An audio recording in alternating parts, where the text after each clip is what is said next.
NDLEA officer found dead in his hotel room. This is a very gruesome Friday. Not as scary as Friday the 13th, as you know, but then also still very sorrowful and sad. I am Abbas Muhammad here on The Morning Break. I'm Barry to the Wall. And I'm Malam Mohammed Kabir. Welcome to The Morning Break. And yesterday, the Cross River State Commander of the National Drug Law Enforcement Agency, Morrison Ogbonna, was found dead in his hotel room in Calabar. He was assigned there for a duty for a section service, and he was found dead in his hotel room when his officers came to pick him up from his hotel room, and there was no response from him. The hotel management was summoned to open his door, and unfortunately he was found dead in his hotel room. And the police public relations officer in Cross River, SP Irene Obase, said, "I can confirm to you that it is true that he is dead, but what led to the death is what I can't readily tell you," meaning there is still investigations going on as to the cause of his death, even though there are rumors lying. And this, brings a lot of scenarios towards this year where a lot of government officials,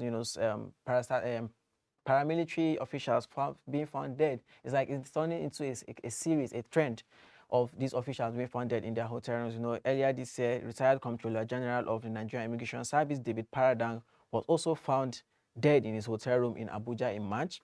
Also earlier this year, Inspector Lawal Ibrahim was found dead in Abuja in a guest inn in Gwagwalada. Barry, what do you think about this trend of government officials? Do you think it's a conspiracy? Do you think it's an attack? Or what really happens? Why are these people not being found dead in their homes but in hotel rooms? I mean, he was just recently transferred to the States. As of then, he hadn't gotten. I want to assume that he hadn't gotten an apartment, so it's normal that he will be in an hotel room. But him being found dead, could this be a leak of information? Could this be a reprisal attack? I mean, he's in the NDLEA. Could it be a reprisal attack from one of the kingpins that he has, put behind bars, or basically concerned parties? These are the questions, these are the issues, but we just hope that proper investigation is being done and they get to the end and bottom of this matter. Well, KB, there's also reports back in 2013 that this is not the first time NDA officials have actually been met with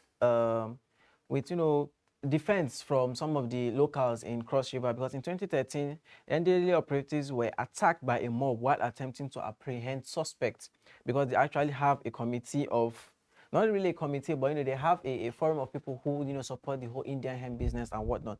Do you think this could have also truly been an attack, considering the past history of NDLEA operatives being attacked in Cross River? Do you think the citizens are wrong for attacking these officials, or they are right for? And this also brings the question of drugs like Indian hemp, where there's like Senator Achano earlier this month was saying it should be legalized and whatnot. Do you think the people have a right to be listened to on this type of issues when it comes to drugs? And what really, the NDLEA does a full war on drugs in general, you understand?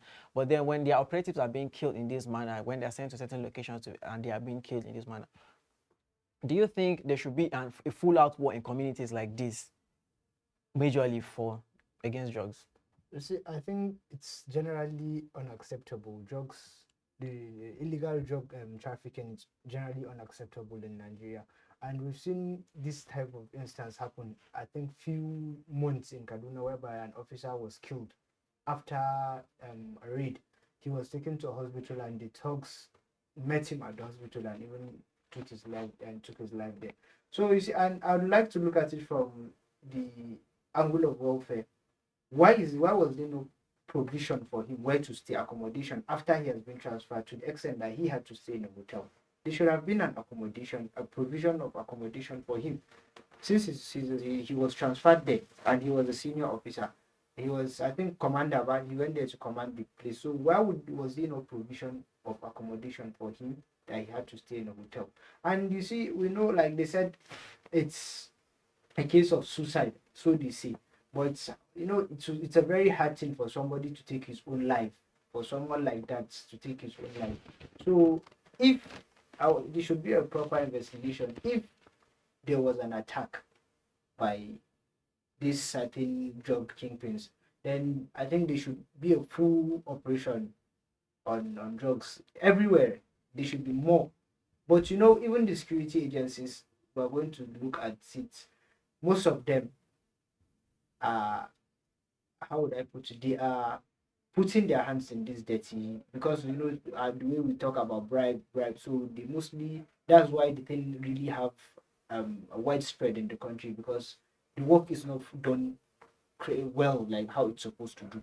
Okay, well, So I think there should be a clear investigation if this is a case of drug kingpin attack. Then there should be a full scale operation. well, rest in peace to the NDLEA commandant of Cross River State, Morrison Ogbonna. We do hope a proper investigation is being conducted for his death, and if it is an attack, we do hope the perpetrators are brought to justice. And if it was just a case of him passing early, well, like I said, rest in peace. And then moving on to the Minister of FCT, the king of, as he depend them, he dey sweet us. FCT Minister Wike debunks rumors of him being sick in a London hospital when he was commissioning a road here in Abuja on Thursday. The minister said, you see the level of this country where we are, we play politics with everything. How can somebody sit down and just say all kinds of things? Where the people saw me, I do not know. I remember earlier this week, Sahara reporters reported that the FCT minister is in London for a heart bypass surgery and whatnot, that he was ill, he could not perform his duties. Although the minister did not outrightly debunk these claims, his aide did debunk the claims. And when we saw that he was going to be commissioning a road here on Thursday, we then hope that, okay, if he should appear, then it means he was not really sick. But if he does not appear, it means he was sick, and the rumors or the story from Sahara reporter is actually true. And he actually went further. He did not just stop at saying, at just debunking the story. He also mentioned the fact that these people are just trying to tarnish his image, or they're trying to see him down. He said, God will continue to help them have a heart attack. It is my prayer. I will sign the condolences very soon. I will tell them that we are sorry, we love them, but take heart.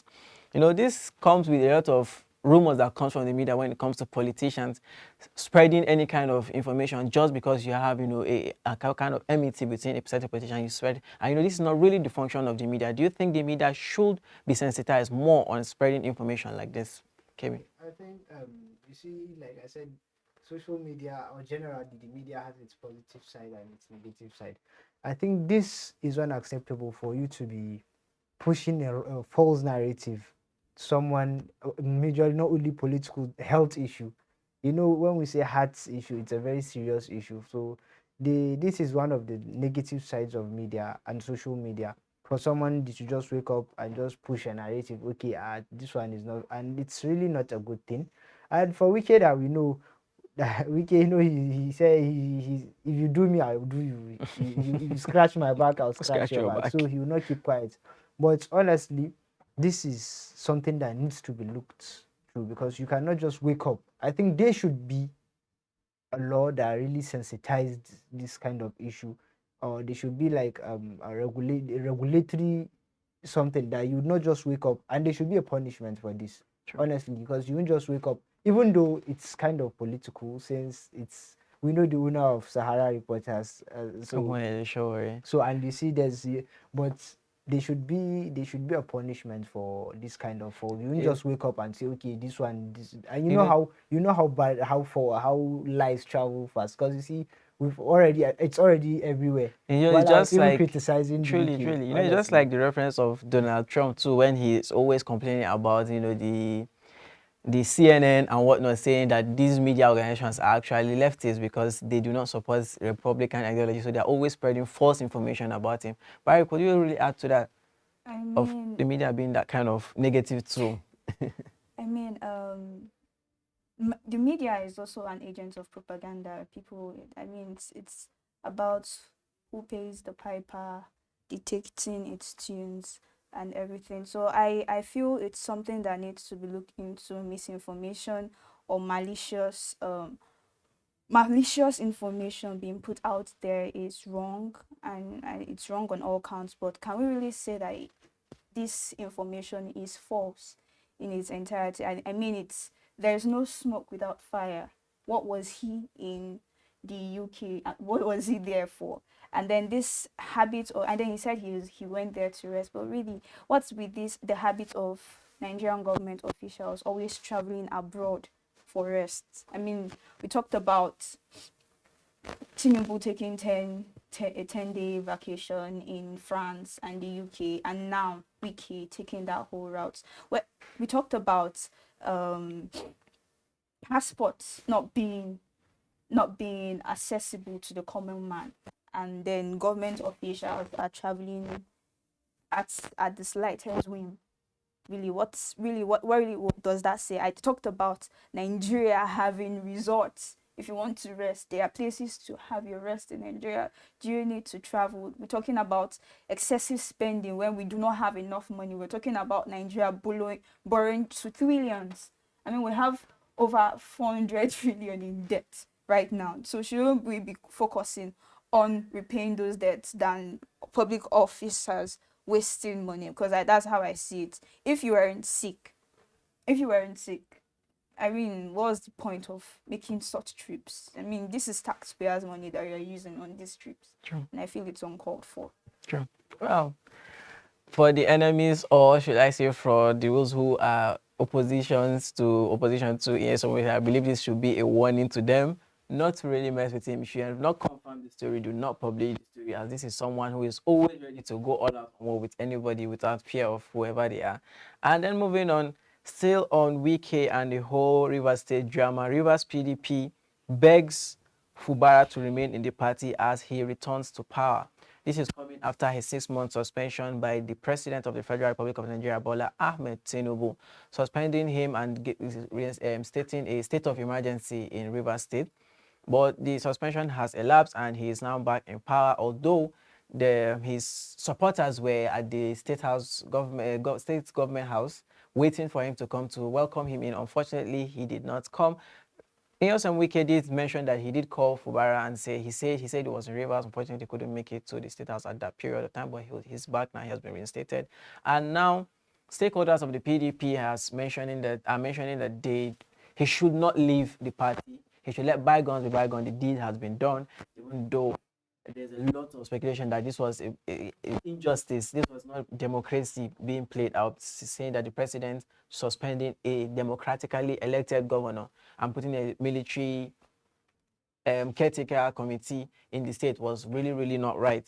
But then this also comes with the whole issue of godfatherism. There's rumors out there saying that Fubara did not actually really campaign for his position back then. It was Nyesom Wike doing all the work. He placed him in power, and after placing him in power, he actually turned him to a puppet. So if you're placed in power, you're just a representative, you're just a puppet. The puppet master will be the one to tell you what to do, and if you go against the puppet master, your strings will be cut. And this is really what we saw in Rivers State, that the Fubara was having a beef with Wike, who is an FCT minister under the APC government, the opposition party. So you can see how there's a conflict of interest, and he has the interest of the federal, the president, who is in APC at heart.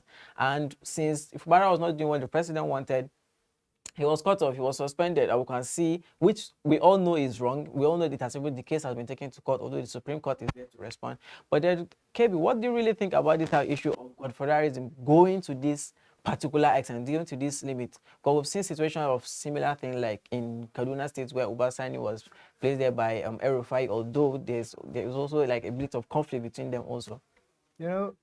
Ideally, we're going to take a step back.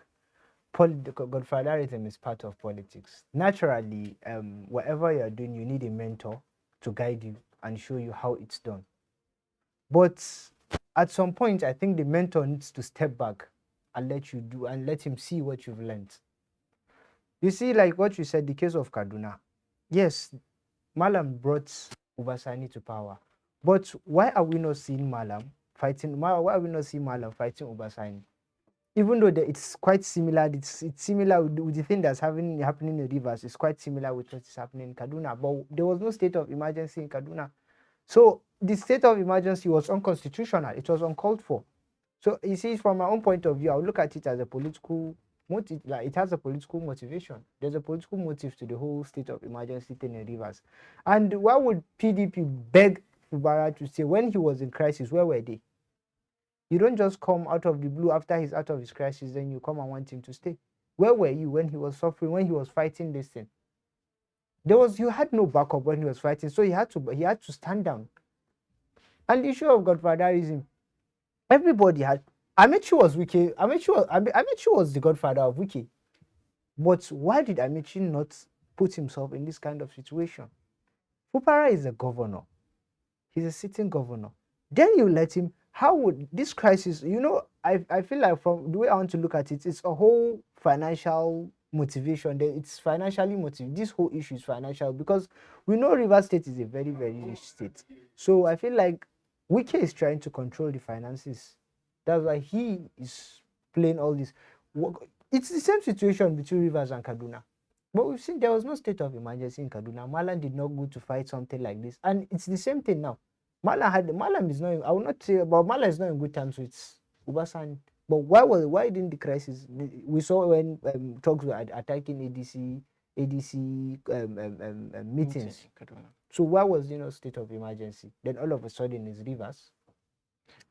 Also, still on the issue of godfatherism, we've also seen where the president is also a victim, or let's say a victim, one of the perpetrators of this whole godfatherism, saying that he put Buhari also in power back in 2015, saying it was his ideals, it was his power and everything that put Buhari in that position of presidency. So, it goes deep-rooted into their type of politics, which we really consider wrong. If you're helping someone, you're helping someone. But then to meddle with their affairs, with their leadership skills, is really, really something we do not want to be seeing on a constant. What do you think if the president does that? It really questions the morality of Nigerian politics. Well, now we do hope we'll see something better. We do hope the president and the minister would lay waste to all these issues of godfatherism, let everyone focus on their party and let everyone do what they were elected for. And then moving on to Imo State, where 330 billion naira goes missing. The Mazi organization, also known as TMO, is against Governor Hope Uzodinma's administration, stating that 330 billion naira in local government funds were missing. The project they were assigned for is not really being seen. Imo State is one of those states that you see a lot of issues concerning road projects and potholes, and especially during this rainy season where we're just complaining of drainage systems and whatnot. There's so many terrible roads in Imo State, and the Mazi organization is putting the governorship of Uzodinma, saying, you guys are not doing what you are supposed to be doing. And where are these funds actually? Where is EFCC? Where is ICPC when these kind of things are happening? Like, why are there no reports on this? And they say they did their own report, and they are criticizing the government, saying, citing data from the Federal Ministry of Finance, that more than 330 billion was allocated to local government areas through the Federation Account Allocation Committee. But then these monies have not really been used for any project. What do you think about that, Barry? I mean, it's not the first time we're seeing such stories. We've seen where monies were swallowed up by snakes, by termites, by monkeys. Is this another scenario? Like, come on, really. Come on, Nigerian politicians, you have to do better. You really have to do better. I see this as playing out corruption, and the EFCC needs to look into this matter and get to the bottom of this matter. 330 billion of taxpayers' money is not a small thing. You know how much 330 billion naira can do for a local government, for Nigeria. For Nigerian citizens, do you understand? And just for it to just up and leave, and then they say that there's no traces, they don't know the whereabouts. I don't understand. Did it disappear? Are they going to tell us that it has been swallowed up? This time it's a spiritual thing that maybe stole the money. It might be spiritual spirits that's swallowed. Even now we hear that it's frog, but please. FCC, you need to look into this. If you need to summon certain powers to find these snakes and frogs and whatever, please. This is taxpayers. We've seen so many issues and situations in the past where flimsy excuses actually at this point, saying a monkey swallowed money, a snake swallowed money, termites ate money. It's really, really unconventional. It's really unprofessional to be seen in the federal government and also state government in Nigeria. And we do hope our leaders do better than this. When money is being allocated for projects, they should be carried out, please. People actually vote these leaders into power because they believe they will represent their interests, and then seeing that these funds are not properly used and utilized really breaks the hope of the people, and it breaks their trust. And also, what triggered this accusation was that TMO claimed the state government launched a campaign against Dr. Chima Matthew Amadi because he has been criticizing the government a lot, and then the government started to criticize him. They were launching a campaign against him, trying to silence him, and then this was triggered, this investigation of 330 billion naira going missing. And still on the issue of billions of naira missing, there is also a cash transfer from federal government saying that they have disbursed 330 billion naira to 8.1 million households. And the math is really not mathing at this point, because the Minister of Finance and Coordinating Minister of the Economy, Wale Edun, said that this was carried out, saying that some households have received 25,000 naira twice, some even 3 times. And, that put together is really, really not up to the minimum wage, or not really above the minimum wage a lot. So who are these communities? Who are these families that are receiving this money? Why do we not have the actual, okay, you claim that millions of people have received this money. Why are all these people offline? You did say you use the NIMC to target these people, to find those who are below the poverty line, to give them these funds. But I believe these are people that will definitely be online. These are people that will definitely have access to the internet. So I believe the people would speak before the media speaks, or before the government speaks. So among the millions of people that have received these funds, why have we not heard anything until the federal government is coming here to say that, okay, this is what we have done with 330 billion? What do you think about that, Kevin? Have you received any money? How about you? My account is still empty. So I think that's enough to, because I've not heard anybody. This, you see, that brings us to the topic of accountability. Just like what you just said, 300, that's a lot of money. It's quite a lot of money for you to share without me hearing about anybody. Not even here, even I know, this kind of thing is not something that's kept secret. I don't receive money, you don't see it. But I've not heard anybody. What this, you see, I mean, is this another case of what we just read, another 330 billion? I mean, this one self, it's fly that stole the money. Because there's nobody that received it. This brings us down to the topic of accountability. Where's the accountability? There's no money. Nobody have received any money. Where is it? Honestly. An example of this, why I believe that this information will have gotten out there before the federal government comes to say so. When NYC starts to pick up as the first state to receive Alawi, you would see it all over the internet, you see it all over social media. Exactly. So then, why is this one? Because corpers are not really up to millions and millions like the federal government, like say, in this kind of disbursement of money. So 8.1 million people, at least if 2 million or 1 million should have access to the internet, if 500,000 should tweet or post on Instagram that, okay, we've received money from federal government for this particular purpose, the whole community, the whole society will know. But then we're not seeing anything like that. What do you think? I mean, when was the last population census conducted in Nigeria? We're talking about 2006. Since 2006, the last time they conducted the population census, we had over 140 million people in Nigeria. So now, basically, right now we are roughly over about 200 million, and out of that 200 million, the amount of they said the amount of targeted households are 19.7 million, like poverty-stricken households, and living below the poverty line. And then out of that number, we are having 50 million targeted households. Like they plan to disburse this 330 billion naira to these households, and out of that,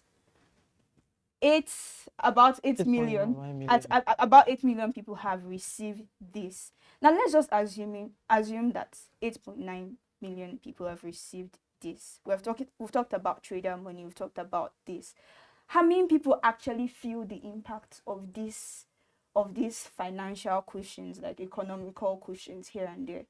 At the end of the day, they're trying to spread money into, like, throw money around and see where it sticks. But do you really feel that Nigeria was ready for the removal of subsidy? I mean, subsidy cuts across borders. Everybody feels it.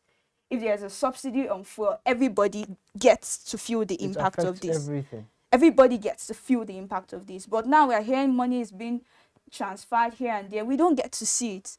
We heard about Honorable sending monies to his friends, and like, is this another avenue? Okay, you cut out money for subsidy. People are suffering. People are living in penury. Now they are using it to be transferred. Is this a form of corruption? Is this a way of siphoning money for I don't even want to use those words really, but is this a form of corruption? And I think the AFCC actually needs to, look. I think there needs to be, like I said, proper documentation. How is this? When was the last census? How did they know that? How did they get these statistics? 19 plus billion poverty. When did they do that? Do you understand? How did they conduct this research? Where did they get their facts and figures from? And I really want accountability, like you said, accountability on this. This is taxpayers' money at the end of the day. We demand to know how these monies are being spent, and we need to know that, okay, these monies are actually disbursed to the people who need them. Just an addition to what Barry said. You see, this subsidy was removed all of a sudden without notice and anything. Then this money, just like you said, why not channel it back to something that's going to impact everybody in general? That 300 billion is a lot of money. We're already having foodstuffs rising. Why not maybe put a subsidy on foodstuffs? That will reduce it, where we are buying a bag of rice for You almost cushion the 100,000. fact where everyone can benefit from. Honestly, yes. we're buying a bag of rice at almost 100,000. Why not put subsidy in agriculture on things like, so the food stuff will go down and it will affect everybody, the common man and the man that is able to afford it. I mean, But who is all of a advising sudden, these people? sometimes that's why I said sometimes I see the issues of Nigeria are being discussed on the tea table. Just sit down on the tea table and just discuss, because this is taxpayers' money. You just don't wake up and start using it anyhow. 300 while nobody's even receiving the money. Honestly, we've seen nobody. I think the government needs to sit down. All this, even though we've seen an initiative like trader money, but I think there need to be a review on this issue, because honestly, rather than just throwing money out, giving free, if you give them now, who will give them tomorrow? I think it's better you channel those money to something that would impact the whole general public, something like subsidies or subsidized agricultural machines for farmers, so that this food stuff will go down, rather than just giving people 20,000 naira. Honestly, It's like, say, like that meme saying, if you keep providing solutions, temporary solutions to the poorest of the poor, the poorest of the poor become poorer than the poorest of the poor. We're supposed to be providing permanent solutions, not temporary solutions. This money would have done a lot in providing jobs, farming equipment and whatnot to these people, rather than just giving them 25,000 naira. Come on. How much is that going to really do for it? Exactly. Maybe it's forever. For someone with a family of 5, a family of 4, how much is Pampers? How much is school fees? How much is textbooks? This already, I believe the federal government's priority is being shifted from what really matters. We're having insecurity issues. People cannot even farm to feed themselves. Talk more of feeding a family, of feeding the nation, selling, making money, making profits to cover other expenses. But then you're giving them 25,000 and you're even boasting, saying some people have received it twice, 3 times, and these people have not really come out to say, yes, we've received this from the government. So basically, it's just looking like it's propaganda at this point. They have the data, they have the statistics and everything. Why is it not being released? Why is it just a report saying, yeah, we did this, 330 billion gone already? We do hope the federal government really does better. 330 billion is quite a lot of money to be done within that storage. They are telling us already disbursed. And 25,000, like I said, is it forever? I be it's for Gary, because I don't know it's for what. Oh, it's for Agbado. Probably for yes, maybe 25,000 is for Agbado. Well, that is that on the federal government issue and all our drama on 330 billion. To finally move on to the weekend, yesterday was our African Queen's crooner's birthday. You cannot believe it. I could not believe it. We don't believe it that Tubaba is already at the age of 50. Yeah, Tubaba clicked 50 yesterday, Thursday, and his birthday was celebrated, by his wife. His wife posted that he is 50, but he really looks 20 years younger than her, and like a disparity. And then there was a whole lot of drama, considering how he married her and all. There was so much drama, prior to the wedding, people saying he betrayed Annie and whatnot. But for a family man of 7, a wife, divorced, and then with a new wife now, he has really achieved a lot, in the music industry, back-to-back hits. He's almost, well, not almost, at this point we can call him, a legend in the Nigerian music industry. And happy birthday to Baba. I believe, did you also have wishes for our two-faced Idibia? Happy birthday to Baba. 50 looks good on you. 50 looks good on you. I mean, talking about someone who rose from grass to grace. Basically, a success story that everyone can relate with.